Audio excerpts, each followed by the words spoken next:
что, мы на площади Густава Адольфа в Мальмё, и мы сюда пришли, чтобы поучаствовать в акции по спасению овощей, которую проводит организация, если не ошибаюсь, Rude Food.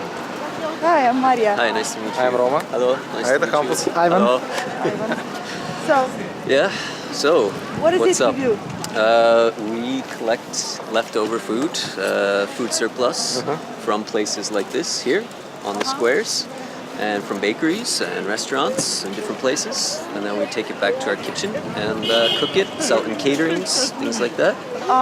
You cater to what companies or? We've had caterings, for example, for IKEA and Oatly and a lot of sort of government offices and things like that as well, like Mальмё.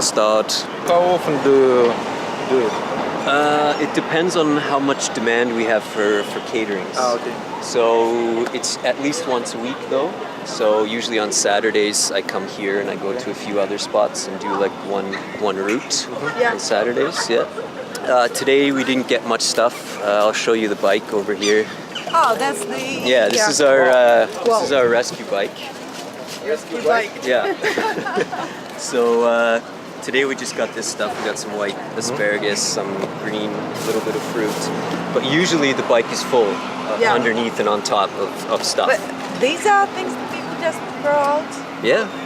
And Because why? it's starting to get a little dried out. Okay. So these guys, they can't sell it Okay. tomorrow, for example. And these? Yeah, same thing. Asparagus, Like these are at the end of their life cycle, but they're still perfectly good. Yes. Like if you cut off the ends, these ones you just need to shave off a little bit, and it's perfectly fine. Yeah.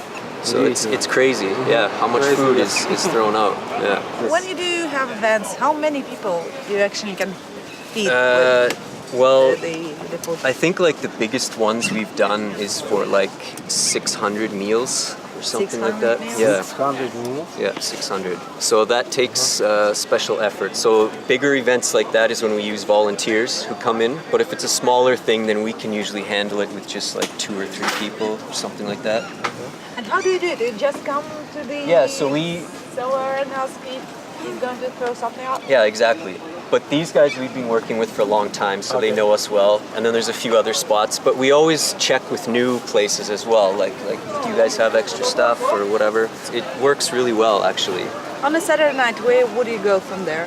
I go back to our kitchen. So we have a big fridge space in there and stuff, which you're welcome to come and see if you want, if you have time before you leave. We have time right now. We can Right go. now? Yeah. Yeah? Can we go now? Yeah, sure.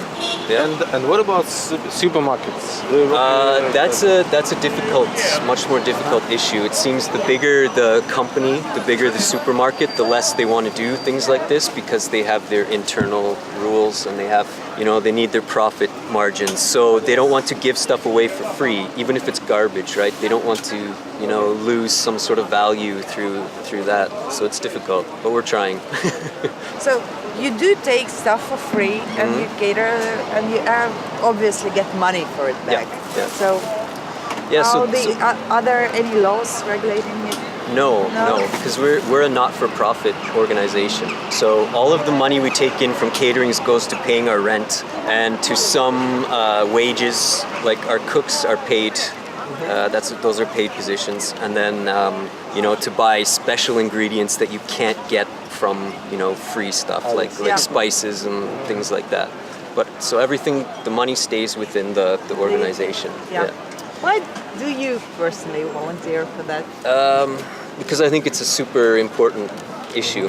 I mean, food is sort of the basis of everything in our society, and I think we have such a f***ed up system with our food. Yeah. So my background is in sustainable urban development. So I've dealt with a lot of these kinds of issues, and food, especially to me, is interesting. So that's why I came to this group. Are there many groups like this? No, there's a couple. There's one in Stockholm as well, and then there's a group called Alwin who collects from supermarkets, but they don't use that for caterings or anything. That then goes directly to like charities, like homeless shelters and things like that. Yeah. Yeah, do you want to go Yeah, there? sure. Except Well, how are you guys getting around today? Just On the walking? bus. Trying to think. It's not so close to here. Gosh, I don't know. Do you have bus cards or something? Yeah, we have bus You do? cards. Yeah. Okay. Yeah, so I'll bike there. Yeah, okay. I'll meet you there. okay. See you there. All right, thanks. Yep. Bye.